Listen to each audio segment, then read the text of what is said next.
अस्सलामुअलैकुम नाज़रीन, सलाउद्दीन यूबी की न्यू वीडियो में खुशामदीद। एपिसोड की शुरुआत में गज़ा के फतह के बाद शेख अब्दुल कादिर जिलानी दुआ मांगते हुए कहते हैं, अल्लाह की मदद और फतह करीब है और खुशखबरी है मोमिनीन के लिए। तो वाहिद है और तेरा कोई शरीक नहीं मेरे अल्लाह। तेरा वादा सच्चा है, तेरे मोजज़ात बिलाशुबा सच हैं, क्योंकि वाहिद ज़ात जो सच्ची है वो अल्लाह की है। तेरे ये आजिज़ बंदे शाहिद हैं कि ये दिए गए वादे पूरे हो चुके हैं। तेरी मदद आ पहुंची और हम फतेहयाब ठहरे। तेरी जितनी हमदो सना बयान करें वो कम है। पूरे आलम के मालिक मेरे अल्लाह। तेरे नायब रसूलुल्लाह सल्लल्लाहु अलैहि वसल्लम ने जिस गजा को 2 दुल्हनों में से एक करार दिया वो फतह कर लिया गया है। इस दुल्हन को फतह करने के लिए जिन्होंने अपना खून बहाया, तेरे ये बहादुर बंदे कुफ्र व बातिल के अंधेरों को मिटा देंगे। अपने इन मुजाहिदों को दोनों जहानों में शर्फ बख्श जिन्होंने गजा के फतह में मदद की। इन्हें अपनी जन्नत की खुशखबरी से नवाज मेरे अल्लाह। अपने इस बंदे नूरुद्दीन को आपके रास्ते में रोशन ख्याली की इतनी ताकत अता फरमा कि इसके बाद आने वाली नस्लों के लिए भी तेरी खातिर तेरे रास्ते का रहनुमा हो। अपने इस बंदे सलाउद्दीन को अपनी हिकमत और दूरंदेशी ऐसी खासियत नसीब फरमा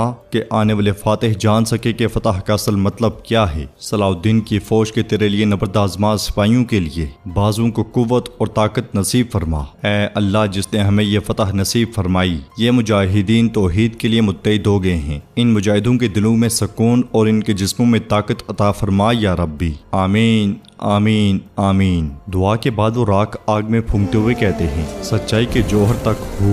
अब आपकी मजलिस मुबारक हो, ये बाबरकत हो। तो सुल्तान कहते हैं, ये फतह नूरुद्दीन की नहीं इस्लाम की है। अल्लाह हमारे इत्तेहाद को दायमी फरमाए और वो कुछ पे भी हमें इस्लामी झंडे लगाने की तौफीक बख्शे इंशाअल्लाह। ये सुनकर सब आमीन कहते हैं। दूसरी तरफ माले गनीमत की तलाश में घूमता हुआ करतेगन कहता है, शाबाश शाबाश, जल्दी करो जल्दी करो। तो अलबेज कहता है, तमाम सदरान इजलास में हैं, आप क्यों नहीं गए मेरे हुजूर। जवाबन करतेगन कहता है, दरवेश की दुआ पर आमीन कहने वालों को गनीमत नहीं देते अलबेज, हमें जल्दी करनी चाहिए, ये हमारी तलवार का हक है। दूसरों को हमारे साथ शामिल नहीं होना चाहिए। चलो तेज चलो तेज चलो। ये कहते साथ ही वो सब आगे बढ़ जाते हैं। सैन में सुल्तान कहते हैं, गजा की देखभाल के लिए कमांडर को तैनात करने की जरूरत है। यह सुनकर सलाउद्दीन यूबी कहते हैं, सुल्तान अगर आप इजाजत दे तो मैं तुरान शाह की सिफारिश करना चाहूंगा, जिसने गजा के फतह के दौरान शानदार कामयाबी का मुजाहरा किया। यह सुनकर सुल्तान कहते हैं, तुरान शाह ने पहले भी कबीले की हिफाजत के लिए भरपूर कोशिशें की। तुरान शाह इस जिम्मेदारी के लायक है, वो अब गजा का गवर्नर है। यह सुनते साथ ही तुरान शाह का चेहरा खुशी से खिलखिला उठता है और वो सीने पर हाथ रखते हुए कहता है, सुल्तान मैं आपके एतमाद के लायक बनने की कोशिश करूंगा इंशाअल्लाह।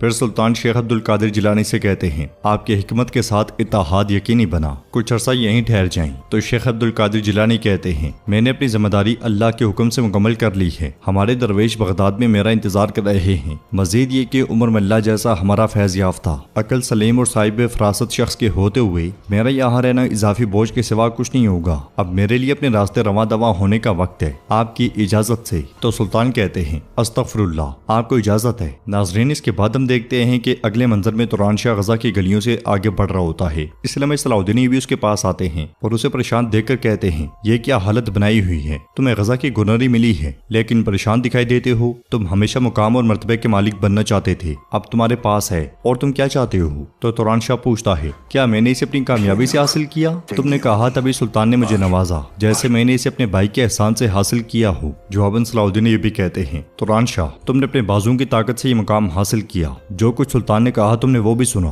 तुरान शाह कहता है, मगर लोग ऐसा नहीं सोचेंगे, भाई ने कहा सुल्तान ने नवाज दिया ये कहेंगे। सलाउद्दीन यूबी कहते हैं, लोग जानते हैं कि तुमने अपने कबीले के लिए कितनी मेहनत की और तुमने गजा के फतह के लिए क्या कुछ किया। अगर तुम अपना काम सही तरीके से करने में नाकाम रहे तो लोग सोचेंगे कि तुम इस काबिल नहीं थे। ओहदे को उस तरह से सरअंजाम दो कि हर कोई देख ले कि तुम इसके अहल थे। यह सुनकर तुरान शाह मुतमईन हो जाता है और कहता है, परेशान ना हो, मैं ना तो रसवाई में पड़ूंगा और ना ही उन लोगों को मायूस करूंगा जिन्होंने मुझ पर भरोसा किया। ये कहते साथ ही तुरान शाह आगे बढ़ जाता है और सलाउद्दीन यूबी उसे देखते रहते हैं। शाम में सुल्तान मियोदोद से पूछते हैं, तुम्हारे जख्म का क्या हाल है? जवाबन मियोदोद कहता है, ये जख्म मेरे लिए सेहतमंद होने से बेहतर है आगा, मैंने इसे फतह के रास्ते में हासिल किया, मैं इस बाइज्जत निशान के साथ मौसल वापस जाऊंगा। सुल्तान पूछते हैं, मौसल वापस जाना कहाँ से निकल आया? तो मियोदोद कहता है, वो भी हमारी रियासत की जमीनों में से एक है आगा, इसके अलावा उसकी खिचार में शेर की जरूरत है, मुझे उसे मजीद गैर महफूज नहीं छोड़ना चाहिए। तो सुल्तान कहते हैं, मेरे भतीजे वहाँ मौजूद हैं, इसके अलावा हमें अभी यहाँ बहुत कुछ करना है मियोदोद। हमने सदरान के दरमियान इत्तेहाद को यकीनी बनाया और हम भाई फिर से इकट्ठे हो गए हैं। हम जब अपने हदफ कुछ की तरफ पेशकदमी कर रहे हैं तो मैं अपने भाई को अपने साथ देखना चाहता हूँ मियोदोद। यह सुनकर मियोदोद कहता है, जैसे जैसे मेरे भाई का हुक्म। उधर जंगल में खड़ा बर्नार्ड एलिसा के साथ कुछ की जानिब देख रहा होता है। एलिसा उससे कहती है वो तुम्हें गजा को खोने पर जवाबदेह ठहराएंगे, क्या तुम कुछ में दाखिल होने के लिए वाकई पुरज़म हो?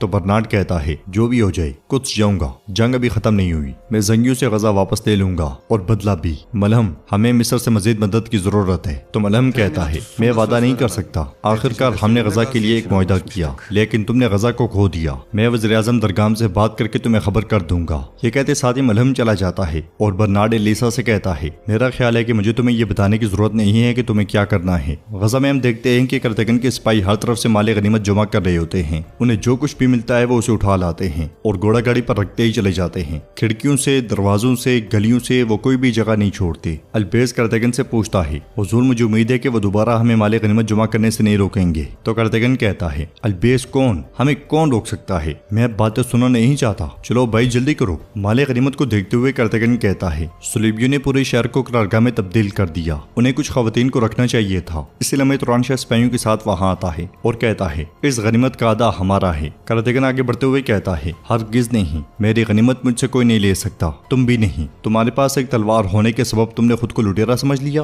तुरानशाह मुस्कुराते हुए कहता है मैं लुटेरा नहीं बल्कि इस शहर का गवर्नर हूँ जिसे तुम लूट रहे हो। मैं सुल्तान नूरुद्दीन के हुक्म के साथ गजा का गवर्नर हूँ, भेड़िए के सर वाले। तो करतगन कहता है चुनांचे तुम दोबारा अपने पांव पर गिर गए। तो तुरानशाह कहता है तुम मुझे बताते रहे कि मैंने गलत तरफ का इंतखाब किया, अब से तुरानशाह कैसे काम करता है हर कोई देख लेगा, बिलखुसूस तुम। सिपाहियों खजाने का आधा ले लो। ये सुनते साथ ही सिपाही आगे बढ़ते हैं तो करतगन कहता है अब चूंकि तुम गवर्नर बन चुके हो तो ये मेरी तरफ से तोहफा है। कुछ में बर्नार्ड कमांडरों के साथ आगे बढ़ रहा होता है और मुकम्मल खामोशी देकर कहता है शहर बहुत खामोश है, ऐसा लगता है कि हर कोई गजा का मातम कर रहा है, ताहम मैं जल्दी सबको खुश करूंगा। तो विक्टोरिया की तरफ से आते हुए कहती है मातम नहीं, ये इंतकाम की खामोशी है बर्नार्ड, ये तुम्हारे खिलाफ जाने वाला इंतकाम है। यह सुनकर बर्नार्ड गुस्से से कहता है कौन है मुझसे बदला लेने की चाह रखने वाला, क्या तुम हो? तो विक्टोरिया कहती है मैं नहीं बल्कि वो कौन है तुम थोड़े ही वक्त में देख लोगे। इसके साथ ही सिपाही आगे बढ़कर उन सबको तलवारों की नोक पर रख लेते हैं। ये देखकर बर्नार्ड कहता है क्या मतलब है इसका, तुम्हारे ख्याल में तुम क्या कर रही हो? जवाब में विक्टोरिया कहती है मैं कुछ नहीं कर रही हूँ, ये इंतकाम की चाह रखने वाले कर रहे हैं। बर्नार्ड कहता है मैं गजा के लिए लड़ा हूँ, कोई भी मुझसे एक मुजरिम की तरह तफ्तीश नहीं कर सकता। ये कहते साथ ही वो बजंतीनी सिपाहियों पर टूट पड़ता है। उसकी देखा देखी उसके कमांडर भी हमला कर देते हैं मगर जल्दी बजंतीनी उन सबको काबू कर लेते हैं। विक्टोरिया कहती है मुजामत ना करो बर्नार्ड, जो कुछ तुमने किया उसका बदला अदा करने का वक्त है, सिपाहियों ने ले जाओ। ये सुनते साथ ही सिपाही उन्हें लेकर आगे बढ़ जाते हैं और विक्टोरिया कहती है लालच तुम्हें अंदर से खा गई है। नाजरीन इसके बाद हम जंगल में मलिक अरसलान शाह को देखते हैं जो अपने सिपाहियों और करीबी लोगों के साथ मौजूद होता है। सुल्तान नूरुद्दीन के इजलास से इज्जत होकर जाने वाला शख्स उसके सामने घुटनों के बल बैठा होता है। वो मलिक अरसलान से कहता है मैंने वही कहा जो आपने इजलास में कहने का हुक्म दिया, मेरे मलिक मेरा क्या कसूर है? तो मलिक अरसलान कहता है शेर का बंदा शेर बन जाता है, इजलास में भीगी बिल्ली बनने के बजाय तुम गरजते मगर तुम भीगी बिल्ली बनकर लौट आई। तो वो शख्स कहता है मलिक हजरत मैंने सब कुछ कह दिया, ताहम सलाउद्दीन ने मुझे बाहर निकाल दिया, मैं कैसे रुक सकता था? जवाब में मलिक अरसलान कहता है तुम मेरे पास सलाउद्दीन जैसे बंदे की बातें लेकर आए हो, तुम्हें उसे जवाब देना चाहिए था। तुम शेर के बंदे नहीं हो, तुम घोड़े के नौकर हो, तुम्हें उसके मुताबिक सजा दी जाएगी। सिपाहियों इसे घोड़ों के नीचे कुचल दो। वो शख्स बहुत माफिया मांगता है मगर मलिक अरसलान नहीं सुनता और उस शख्स को घुड़सवारों के दरमियान बिठा दिया जाता है। खातून मलिक अरसलान से कहती है तुम जब यहाँ इनसे निपट रहे हो तो जंगियों ने वहाँ यकीनन गजा को फतह कर लिया होगा। अगर ऐसा ही चलता रहा तो वो जल्द पूरे आलम इस्लाम को अपने साय में जमा कर लेंगे। अब उन्हें लगाम देने का वक्त आ गया है। यह सुनकर मलिक अरसलान सिपाहियों से कहता है तैयार हो जाओ, हम शाम जा रहे हैं, शेर के दहाड़ने का वक्त आ चुका है। तो नाज़रीन इसके साथ ही एपिसोड भी इख्तिताम पजीर होती है। अगर आपको वीडियो पसंद आए तो वीडियो को लाइक करें, चैनल को सब्सक्राइब करें और बेल आइकन पर लाजमी से क्लिक कर दें। इंशाल्लाह मिलते हैं नेक्स्ट वीडियो में, तब तक के लिए रखें अपना और अपनों का बहुत ज्यादा ख्याल। अल्लाह नेगेबान।